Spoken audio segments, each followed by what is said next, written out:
এই পৃথিবীতে উপরওয়ালা দেওয়া সবচেয়ে বড় উপহার হলেন মা। মায়ের ভালোবাসার শক্তি পৃথিবীর যে কোনো শক্তির চেয়ে অনেক বেশি। একমাত্র মাই হলো যেখানে সমস্ত ভালোবাসার শুরু এবং সমস্ত ভালোবাসার শেষ। আপনার সমস্ত গল্পের পিছনে আপনার মায়ের গল্প থাকে, কারণ তার থেকেই আপনার শুরু হয়। স্বার্থ ছাড়া বন্ধু বান্ধব কাছে আসে না, বিনা স্বার্থে দুনিয়ায় কেউ ভালোবাসে না।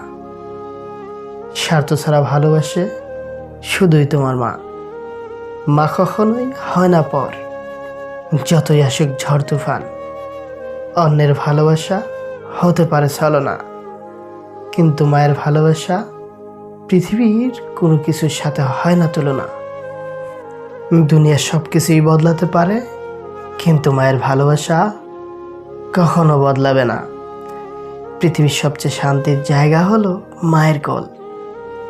মা এমন একটা সম্পদ যা হারিয়ে গেলে পৃথিবীর কোথাও তার খুঁজে পাওয়া যাবে না। মা এই পৃথিবীর সবচেয়ে সুন্দর শব্দ, যার মুখের দিকে তাকালে সব কষ্ট ভুলে যাওয়া যায়। তিনিই হলেন মা। মা বাবার মনে কষ্ট দিয়ে পৃথিবীতে কেউ কোনোদিন সুখী হতে পারে না। খাবার খেয়ে মায়ের আসলে মুখ মোছার মতো শান্তি এই পৃথিবীতে আর কোনো কিছুতেই পাওয়া যায় না। দুনিয়ার সব কিছুই বদলাতে পারে, কিন্তু মায়ের ভালোবাসা কখনোই বদলাবে না। এই পৃথিবীর বুকে সবচেয়ে আমাদের আপন হচ্ছে মা। মা মারা গেলে মায়ের যে ভালোবাসা, সেই ভালোবাসা আর কাউকে দিয়ে পূরণ করা যায় না। পৃথিবীতে মায়ের ভালোবাসার মতো মূল্যবান কোথাও নাই। যার মা নাই তার মতো অসহায় আর কেউ নাই।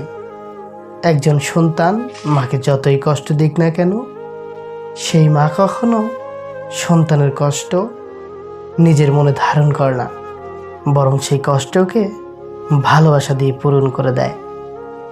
মায়ের কোল যে কত বড় জিনিস তা একজন যোগ্য সন্তান ছাড়া আর কেউ জানে না। শত চিন্তা আপনার মাথায়, একবার মায়ের কোলে মাথা রাখবেন, দেখবেন সব চিন্তা দূর হয়ে যাবে। দুনিয়ার যেখানেই যান না কেন, মায়ের কোলে যে শান্তি তা কোথাও খুঁজে পাবেন না। এই পৃথিবীতে কেউ একটা মেয়েকে তার মায়ের চেয়ে বেশি ভালোবাসতে পারে না। সব ভালোবাসা স্থায়ী, শুধু মায়ের ভালোবাসাতেই ভরসা করা যায়। সব কিছুই বদলায়, কিন্তু মায়ের আদর স্নেহ কখনোই বদলায় না। মা নামে যে ডাকটি পৃথিবীর সবচেয়ে সুন্দর একটি ডাক, যা কোনো মূল্য দিয়ে পাওয়া যায় না। প্রতিটি বিখ্যাত এবং প্রভাবশালী ব্যক্তির পিছনে একটি শক্তি থাকে, এবং অনেক ক্ষেত্রে সেই শক্তি হলো মায়ের অবিরাম ভালোবাসা। এই পৃথিবীতে সবচেয়ে বেশি ধৈর্য হলো মায়ের। তাই তো সন্তানের বেশিরভাগ জ্বালা যন্ত্রণা মাকেই সহ্য করতে হয়। মৃত্যু যন্ত্রণা যত না কঠিন, তার চেয়েও বেশি কঠিন মা হারানোর বেদনা। আপনি যতই বড় হয়ে যান না কেন, আপনার স্বর্গ আপনার মায়ের কোল। তাই মাকে ভালোবাসুন, কখনো কষ্ট দেবেন না। কথাগুলো যদি একটু ভালো লেগে থাকে, তাহলে একটি লাইক করে চ্যানেলটি সাবস্ক্রাইব করে পাশে থাকার অনুরোধ রইল। খুদা হাফেজ।